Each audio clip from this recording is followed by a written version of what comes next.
कविता हा जो एक वाङ्मय प्रकार आहे, त्या वाङ्मय प्रकाराची वैशिष्ट्य प्रकार पाहिल्यानंतर त्याची वाटचाल आपल्याला पाहावी लागते.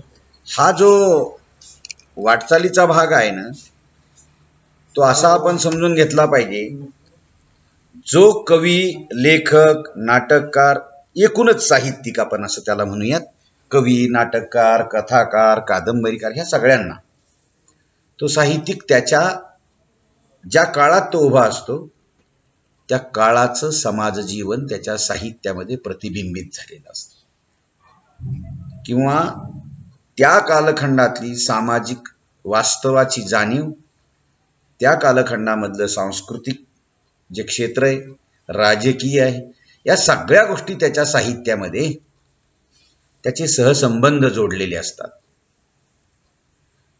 आणि सभोवतालचं जे वातावरण आहे ना, त्या वातावरणातील वास्तवाचा संबंध काव्याचा विषय आणि आशय हे मांडत असतं. प्रत्येक कालखंडामध्ये काव्यात ज्या काही समाजाच्या अंतरंगाचं दर्शन असतं ना, ते घडत असतं. समाजाचं चित्र नाही घडतं. तो समाज कसा आहे, कारण कोणताही साहित्यिक त्याच्या काळात घडणाऱ्या घटितांनी अस्वस्थ होतो, आणि अस्वस्थ होणारा स्वस्थ बसू देत नाही समाजाला. तो त्याला विचार करायला भाग पाडतो, आणि ते त्याच्या साहित्य कृतीच्या माध्यमातून चांगल्या वाईट समाजातल्या ज्या काही प्रवृत्ती आहेत, त्या प्रवृत्तींचा निर्देश तो साहित्यात करीत असतो, जीवनाचं भाष्य करीत असतो, आणि समाजाला संवेदनशील बनवून विचार करायला तो भाग पाडतो. अशा अनेक कवींनी त्या त्या काळामध्ये मराठी साहित्याला आपलं योगदान दिलेलं आहे. मराठी कवितेची जर वाटचाल आपण पाहायला गेलो तर 12व्या शतकापर्यंत आपणाला पाठीमागे जावं लागतं, हे लक्षात ठेवा. कारण 12व्या शतकात मराठी काव्य परंपरेमध्ये संत वारकरी संप्रदायाचा जर विचार केला तर संत ज्ञानेश्वरांपासून ते संत तुकारामपर्यंत किंवा निळोबांपर्यंत किंवा बहिणाबाईपर्यंत अशी ही परंपरा चालत येते. म्हणजेच 13वं शतक ते 17वं शतक हे संत काव्याच्या जडणघडणीचं हे 4 किंवा 5 दशशतकं असं आपल्याला म्हणता येतं.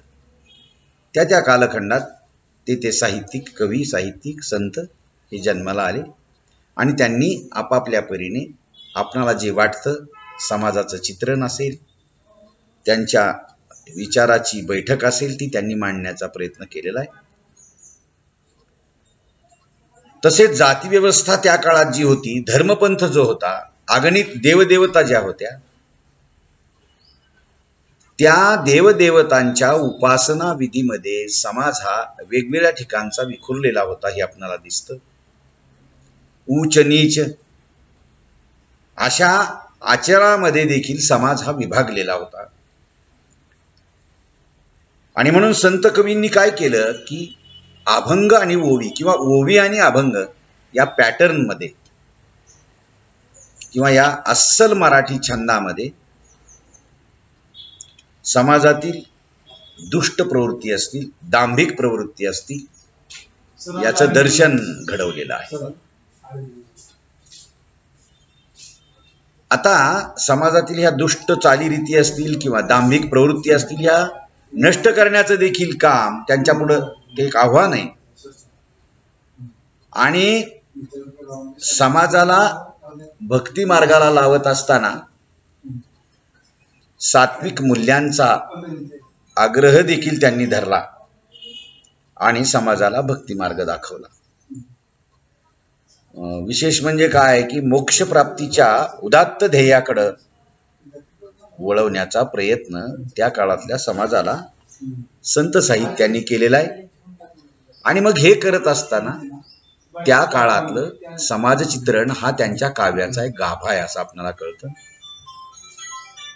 परमार्थ साधनेच्या मार्गदर्शनाखाली लिहिल्या गेलेल्या काव्यात या दृष्टांत आहेत, रूपके आहेत, आणि या सगळ्यातून त्यांनी वास्तवाला कल्पकतेने प्रतिसाद देण्याचं काम या सगळ्या संतांनी केलं. आणि म्हणून आत्मोद्धारातून जनोद्धार किंवा समाजोद्धार हे करण्याचं ब्रीद मनाशी ठरवून संत साहित्य निर्माण झालं.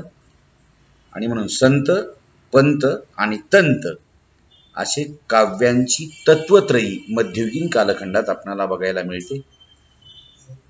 जसं स्वतःचा उद्धार आणि समाजाचं कल्याण किंवा समाजोद्धार, आत्मोद्धार आणि समाजोद्धार याकरिता हे जसं निर्माण झालं, तसं पंडिती काव्य हे देखील आहे. हे पंडिती काव्य ते देखील वास्तवाला कलात्मक असा प्रतिसाद देतं. महानुभाव पंडित असतील,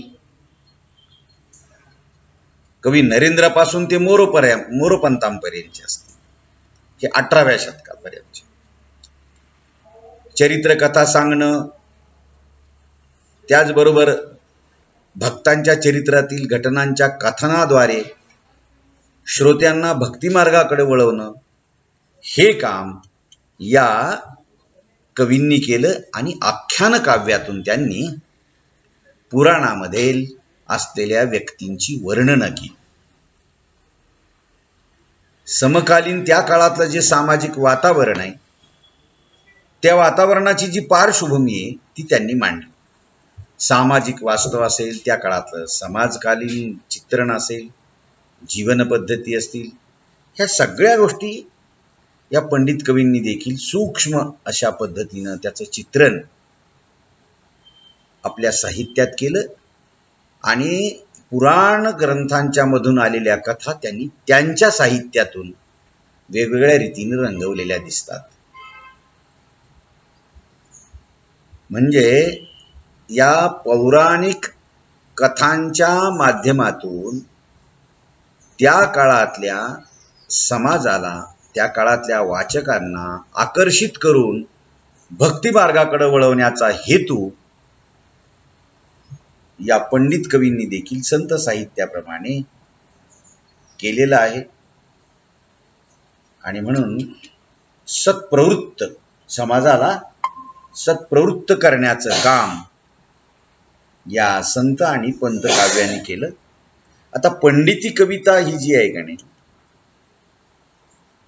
ही समाजातील उच्चवर्णीयांची जीवनशैली प्रतिबिंबित करते. त्याच्यामध्ये शाहिरी काव्यामध्ये तळागाळातील मराठी समाजाचं, त्यांच्या सुखदुःखांचं सविस्तर चित्रण पहिल्यांदा आलं. आणि पेशवाईच्या काळामध्ये अवनत समाजातील स्त्री पुरुषांच्या आकांक्षा, अभिरुची, जीवनमूल्य हे जे आहेत ना, हे काव्यामधून आपणाला मांडलेले दिसतात. एकूणच समाजाला उपदेश करण्याची जी वृत्ती आहे ना, या काळामध्ये थोडीशी कमी झाली. आणि समाजाच्या भावभावनांमध्ये रंगून जाणे म्हणून पोवाड्यासारख्या शाहिरी काव्यामध्ये रगेल जीवन दिसतं. आणि लावणीसारख्या शृंगार काव्यामध्ये आपणाला रंगेल जीवन दिसतं. मग त्याच काळामध्ये जी राजकीय परिस्थिती असेल, त्या राजकीय परिस्थितीने किंवा राजकीय लोकांनी राजाश्रय देण्याचं काम देखील या काळामध्ये केलं. त्यावेळेला इंग्रजांचं आगमन झालं होतं, इंग्रजी विद्या आली होती, इंग्रजी काव्य यांचा परिचय झाला होता मराठी कवींना. आणि त्यातूनच नव्या काव्यविषयक जाणीवा देखील त्या काळामध्ये रुजू लागल्या. त्याच कालखंडामध्ये समता, स्वातंत्र्य, बंधुता या जीवनमूल्यांचा पुरस्कार जागतिक पातळीवरचा मराठी कवितेत देखील मांडल्या जाऊ लागला, केल्या जाऊ लागला. आणि हा पुरस्कार करण्याचं काम पहिल्यांदा 1885 मध्ये केशवसुतांनी केलं. म्हणून आधुनिक मराठी कवितेचे जनक म्हणून केशवसुतांना मानलं जातं. त्याचं कारण असं आहे की केशवसुतांच्या आधीच्या ज्या कविता होत्या त्या का विशिष्ट छंदात किंवा धर्म, देवपूजा आणि आचार धर्म आणि त्याच्यातून समाजाचा उद्धार करणं, समाज कल्याणासाठी झगडणं, ह्या गोष्टी आल्या. परंतु समतेचं, स्वातंत्र्याचं आणि बंधुतेचं तत्व जेन जीवनमूल्य जीत नाही ही पहिल्यांदा केशवसुतांनी मांडली. म्हणून तिला आधुनिक कविता, आशयाच्या दृष्टीने बदलणारी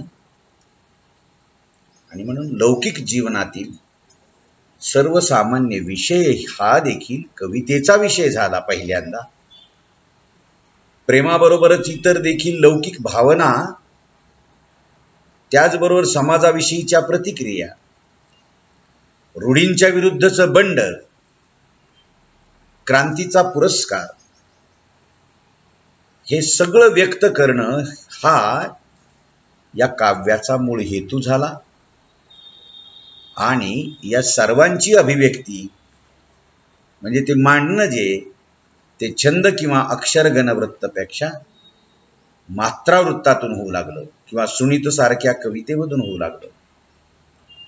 आणि केशवसुतांनी तर काय केलं, काव्याला ह्या अनेक बंधनातून मुक्त केलं. आणि म्हणून इथं काव्यामध्ये क्रांती घडली. सामाजिक आशयाला कवितेमध्ये किंमत आली आणि केशवसुतांनी काव्याला म्हणूनच अनेक बंधनातून मुक्त केलं. केशवसुतांपासून सुरू झालेला हा प्रवाह कवितेचा पुढे काही प्रमाणात गोविंदाग्रज असतील, बालकवी असतील, कवी बी, महात्मा फुले, कवी अनिल, अशा अनेक कवींच्या कवितामधून तो प्रवाह आपणाला दिसतो. या कवींनी आपल्या कवितेतून तर समाजाला सामाजिक दृष्टी तर दिलीच, पण त्याच्याच बरोबर विशाल असा मानवतावादी दृष्टिकोनही दिला. त्यांनी काय केलं की राष्ट्रीयत्वाच्या मर्यादाही पार केल्या. आणि कवी अनिलांनी तर छंद आणि वृत्ताची बंधने झुगारून देऊन मुक्त छंद खूप मोठ्या प्रमाणात रुजवला. असा हा एक कालखंड कवितेच्या वाटचालीचा आपणाला कळतो. एक त्रोटक स्वरूपामध्ये आपण त्या कालखंडाचा विचार केला पाहिजे. आणि त्याच्यानंतर 1945च्या पुढं ज्या कविता आल्या, काय झालं की या वेळेला दुसऱ्या महायुद्धाचं हे जे जग दुसऱ्या महायुद्धाला सामोरं गेलं होतं. पहिलं महायुद्ध झालं 1914 ते 1919, दुसरं महायुद्ध झालं 1939-40 ते 1945 पर्यंत. आणि म्हणून या महायुद्धाचे जे परिणाम आहेत, हे परिणाम किंवा या महायुद्धाच्या सगळ्या गोष्टी किंवा त्यावेळेसचं समाज वास्तव, त्या समाजामध्ये झालेली प्रचंड उलथापालथ ही या कवितांच्या मधून येऊ लागली. प्रचंड असं मोठं यंत्रयुगी त्या कालखंडामध्ये अवतरलं. यंत्राबरोबर काम करणारा माणूस यंत्रवत होऊन गेला. त्याची जीवनशैली, त्याची मूल्यसरणी ही पूर्णतः बदलून गेली. आणि याची जाणीव मराठी साहित्यात पहिल्यांदा कुणाला जर झाली असेल किंवा त्यांनी मांडली असेल तर ती बासी मर्ढेकरांनी मांडली. म्हणून मर्ढेकरांना नवकवितेचे जनक मानतात. त्यांनी काय केलं, माणूस हा केंद्रबिंदू मानला आणि माणसाच्या अवतीभोवतीचं विश्व, माणूस हा जेव्हा कुचकामी ठरू लागला, यंत्राच्या बरोबर तो वाहू लागला. म्हणून त्यांनी मुंबईसारख्या जीवनावर कविता लिहिली. सकाळी उठून घ्यावी चहा कॉफी तशीच गाठावी वीज गाडी. काहीच नाही. मुंबईतली माणसं नवरा बायको दोघेही काम करतात. सकाळी उठतात, घरी आंघोळ वगैरे करून चहा कॉफी घेतात आणि तसंच रस्त्याने धावत पळत भेटेल तिथं वडापाव खात रेल्वे ती लोकल पकडतात. आपल्या जिथे कुठे नोकरीचं ठिकाणी तिथं नोकरी करतात. दुपारी तिथेच काहीतरी खातात आणि दिवसभर काम करून थकून पुन्हा लोकलने धक्के खात खात गलित गात्र झालेला त्राण न राहिलेली ही माणसं जेव्हा घराकडे परततात तेव्हा येता येता कुठंतरी पाव किलो भाजी काहीतरी घेऊन बायको करून ठेवते, नवरा येतो, खातो आणि घामाने रापून गेलेली ही माणसं दिवसभराच्या थकव्याने कधी झोपी जातात कळत नाही. संसार हा अर्ध्यावरच राहतो की काय अशांचा. ही मर्ढेकरांनी यंत्रयुगात अडकलेल्या माणसांची वर्णनं केलेली आहे. त्याचबरोबर या कालखंडामध्ये कवितेमध्ये जो आशय आला, विषय आला, त्यातल्या प्रतिमा आल्या, त्यातली भाषा जी आली, याने देखील कवितेमध्ये एक दुसऱ्यांदा क्रांती केली असं म्हणायला हरकत नाही. कारण त्याच कालखंडामध्ये जागतिक परिस्थितीचं भान आलं आणि त्या जागतिक परिस्थितीचे मानवी जीवनावर प्रचंड असे दूरगामी असे परिणाम झाले. सांस्कृतिक विश्वावर देखील झाले. ह्या युद्धामुळे तर माणसाला किती जगणं भयावह झालं हे प्रेमाचे लव्हाळे नावाच्या कवितेमध्ये मर्ढेकर लिहितात.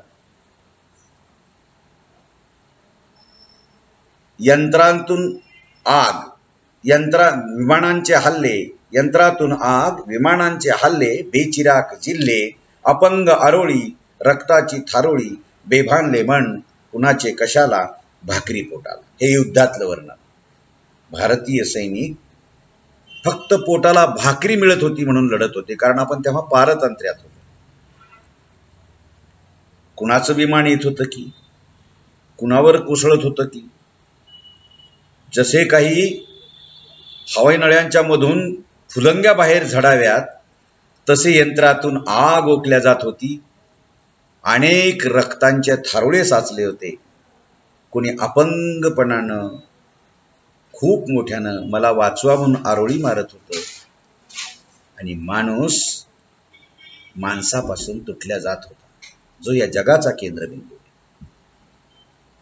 आणि मानवी मूल्यांना जाणारे हादरे हे पहिल्यांदा कवितेच्या मध्ये इथं आले आणि ते मर्ढेकरांनी मांडले. या नव्या जाणीवेचे समांतर आविष्कार शरश्चंद्र मुक्तिबोधांच्या कवितेतही दिसून येतात. त्याच्यानंतर विंदा करंदीकरांच्या कवितेतील साम्यवादी जाणीवा आल्या, भांडवलशाही समाजव्यवस्था आली आणि या सगळ्या गोष्टी मग 1945 ते 1960 पर्यंतच्या कालखंडात आल्या. आणि 1960 नंतरचा जो कालखंड आहे तो काय, कसा,